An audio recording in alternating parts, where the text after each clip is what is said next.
Yeah, Jobele TV official, check the mic, 1, 2.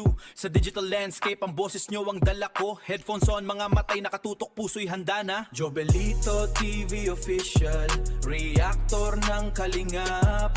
Tayo'y maghatid ng liwanag sa bawat sulok ng Pinas. Isang tinig para sa bayan, advokasy ang wagas. Jobelito TV official, reactor ng kalingap.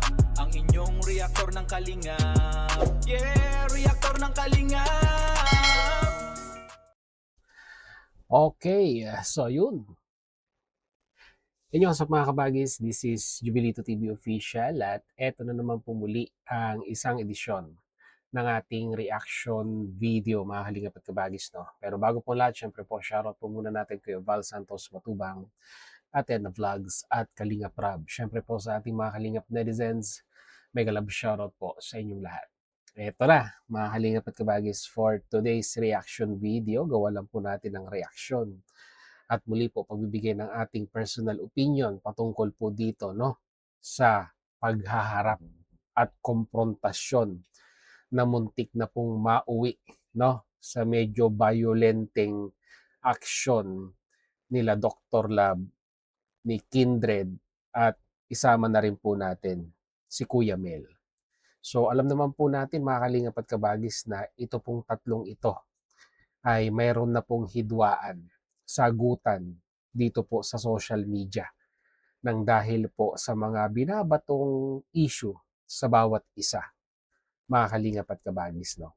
At kung nakasubaybay po tayo sa mga live, no, ng mga individual na ito, ay talagang meron po silang pasaringan, mga kalingap at kabagis. No?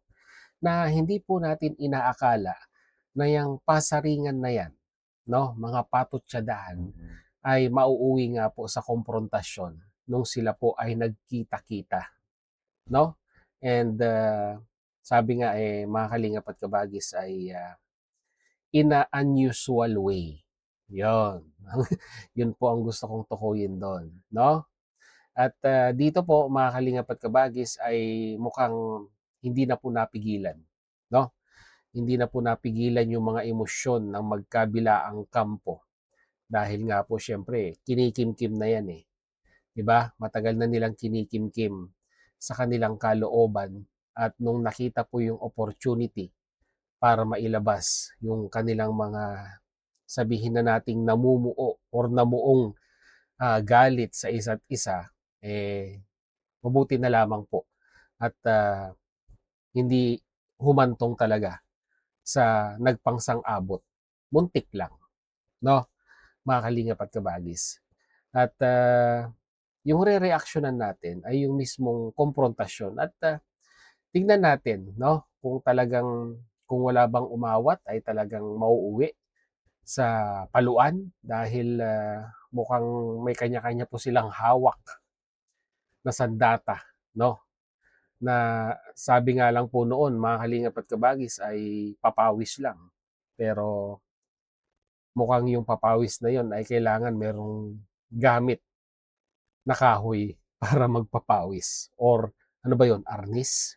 Mga ganun-ganun eh. Di po ba mga kalingap at kabagis?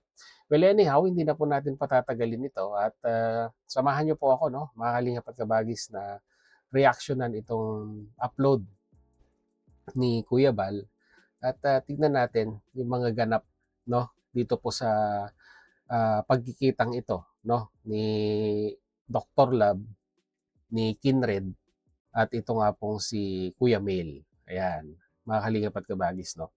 So dito pa lang sa entrada, nasa may harapan ng ipinapaayos na simbahan ni Dr. Lab. Nandyan yung kanyang may bahay, no. At dito, nakita nyo po yung nakaitim, kung hindi po ako nagkakamali, ay si Kindred na ito.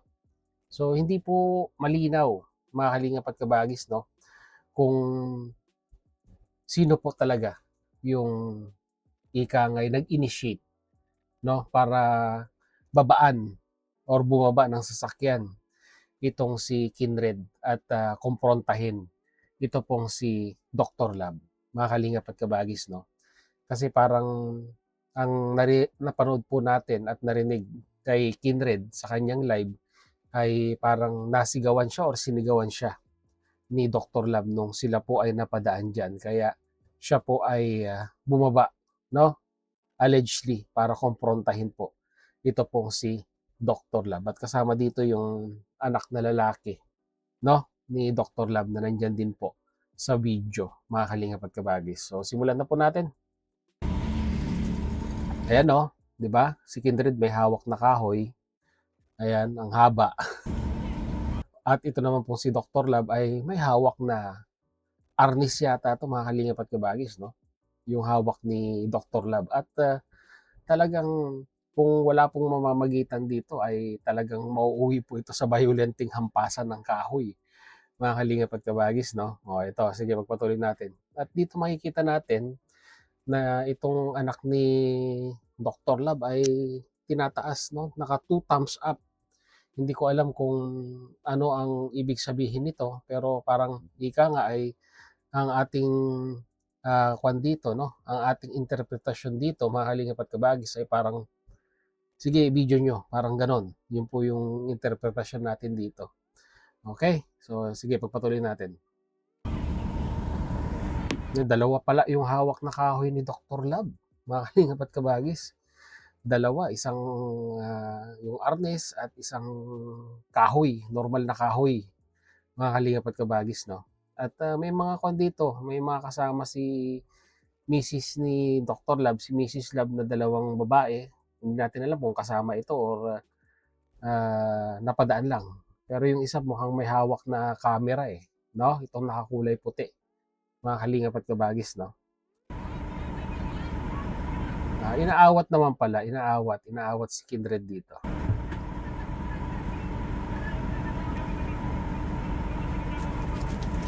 Ayan, no? Parang ano, sabi ni Dr. Lab, pakialam ko rin sa'yo, parang ganon. Hindi natin ganong maintindihan yung sinabi ni Dr. Lab dito dahil medyo malayo, no? Yung nagre-record, mga kalingap at kabagis, no? Yan, inaawat na ni Mrs. Lab, si Dr. Lab, na pinapakwan niya, no? Sinusubside niya yung namumuong tension dito dahil parang ano ba ang gustong mangyari ni Dr. Lab dito? Sundan si Kindred? Hindi po natin alam kung ganon yung gusto niyang gawin, pero ini-interpret lang po natin yung kanyang mga body movement, no? Or yung kanyang action dito po sa scenario na ito, mga kalingap at kabagis.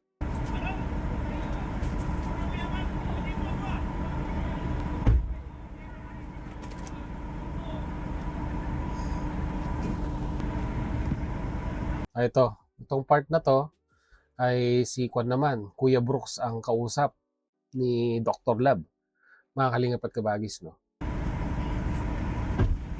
Ang pinagtataka ko lang bakit itong anak ni Dr. Lab dito may nilalarong ano ba to? May nilalarong bato?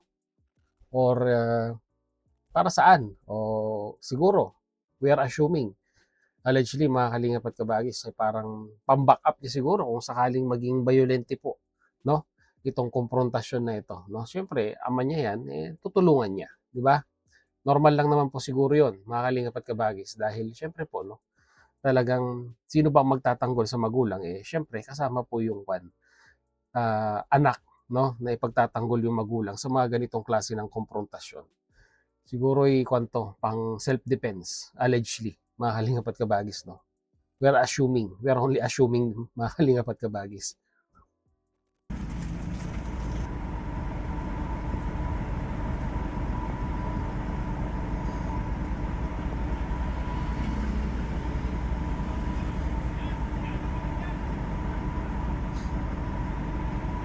Hindi ko alam kung sino yung sino yung kinakawayan ni Dr. Lab dito dahil hindi naman na-focus ng camera, no? Kung sino yung kinakawayan niya dito. Okay. Si Kuya Mel. Ito na. Nagkita na sila ni Kuya Mel dito. Si Kuya Mel pala yon.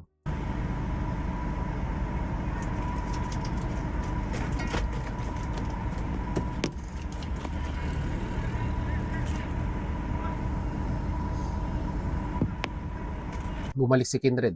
Bumalik si Kindred.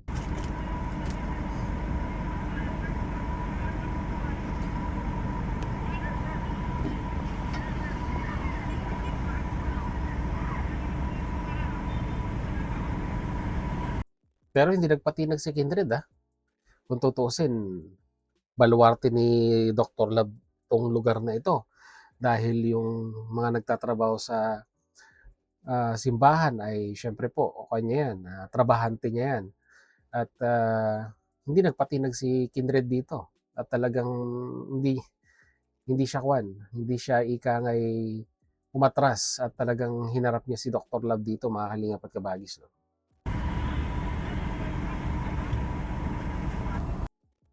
Oops, We may stole ads. McDonald's Brazil. Dali lang po.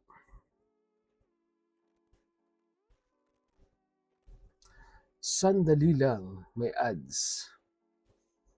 Okay, tuloy natin.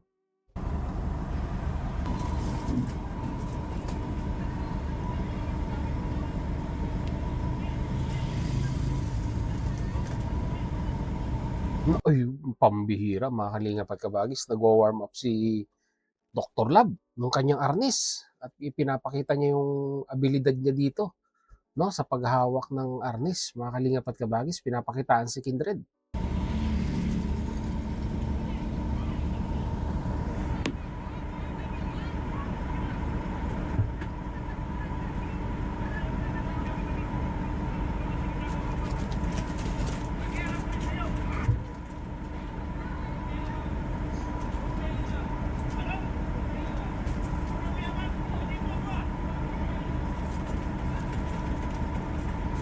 Inawat na.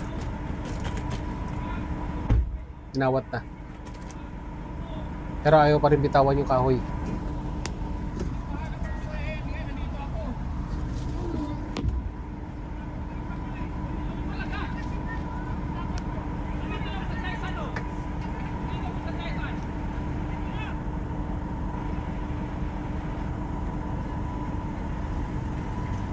Pinapalis na.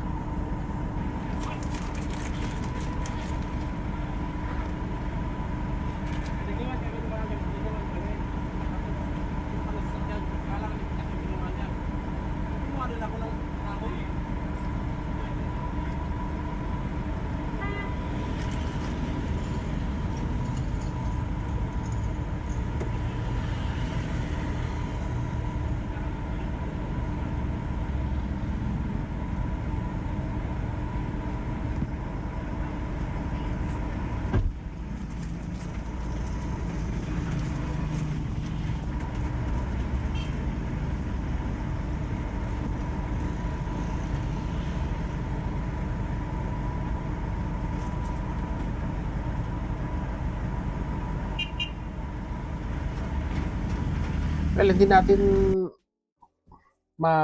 hindi natin marinig kung ano yung napag-usapan nila dito. Pero one thing for sure, siguro tawag nito, si Kuya Brooks ay sinusubukang i-de-escalate yung sitwasyon or yung senaryo dito po sa komprontasyon nila. Pero muntik na talaga na magpangsang-abot si Kindred at itong si Dr. Love, no, mga kalingap at kabagis.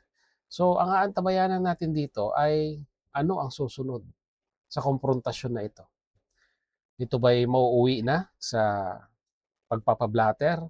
Mauuwi na ba sa pagsasampa ng reklamo, mga kalingap at kabagis? Dahil, ayan nagpangsang-abot na Pero ang tanong dito, sino ang gagawa ng unang moves, no? Para ika nga yung komosyon na yan, yung pagkikitang yan, ay ika nga pwede nang pumapel ngayon ang kapulisan or sa barangay kung ano man kung ano man yung tamang ahensya para ayusin tong gusot na ito. Dahil sa tingin ko po, patuloy lang po magpapatutsadahan sa social media dahil pare-parehas namang content creator, 'di ba? At walang mareresolba, no?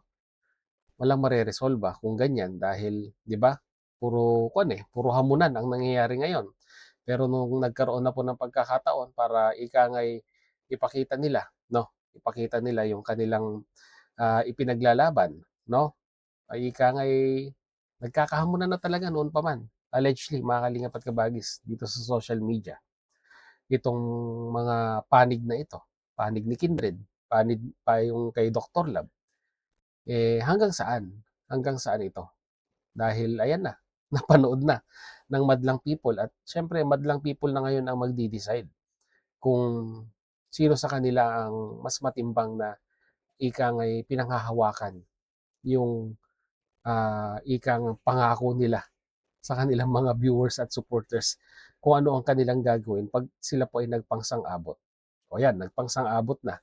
So sa mga viewers at supporters, anong masasabi niyo, mga kalingap at kabagis, sa komprontasyon na ito? Well, kung akong tatanungin ninyo, 'di ba? Kung content-content lang, ay marami pa tayong mapapanood na patutsadahan nitong dalawang ito.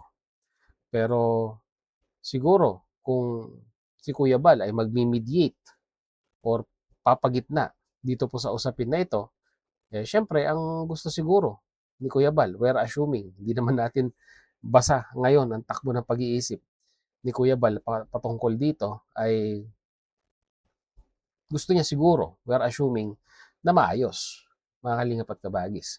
Pero siguro, kung gusto mang maayos ito, sa legal na pamamaraan na lamang po, 'di ba? Kasi parang napakalabo na po na makukuha pa ito, no, sa simpleng kamayan na lamang at kalimutan na yung mga nangyari noong nakaraan pa, dahil ika nga'y nagmarka na ito, no? Nagmarka na ito sa kanilang isipan at natanim na rin sa kanilang isipan yung mga ganitong ika nga ay hindi sila magiging okay kahit magkaayos po sila. So, yun lang ating reaction video for today, and kagaya po ng dati mga kalingap at kabagis, mag-comment na lang po kayo sa ating comment section kung ano naman po ang inyong masasabi, opinion, reaction dito po sa komprontasyon ni Dr. Lab, Kindred, Kuya Mel. Sama na natin si Kuya Brooks dahil nandun din siya sa video, mga kalingap at kabagis. Lagyan niyo po sa ating comment section. So yun, muli, maraming salamat dahil sa dulo po ng ating reaction video ngayong araw na ito ay nasamahan niyo po muli si Jubilito TV Official. At muli po, nagpapaalala po ang inyong host sa mga hindi pa po nakasubscribe sa ating YouTube channel. Subscribe nyo na po, Jubilito TV Official. At kung nagustuhan nyo po ang ating reaction video for today, mga kalingap at kabagis, ay paki-like and share na lang po. So hanggang dito na lang. Once again, this is Jubilito TV Official. Proud member po ng Team Cos, Team Bios. As always, si mga kalingap at kabagis, peace, God first. God bless po. Bye!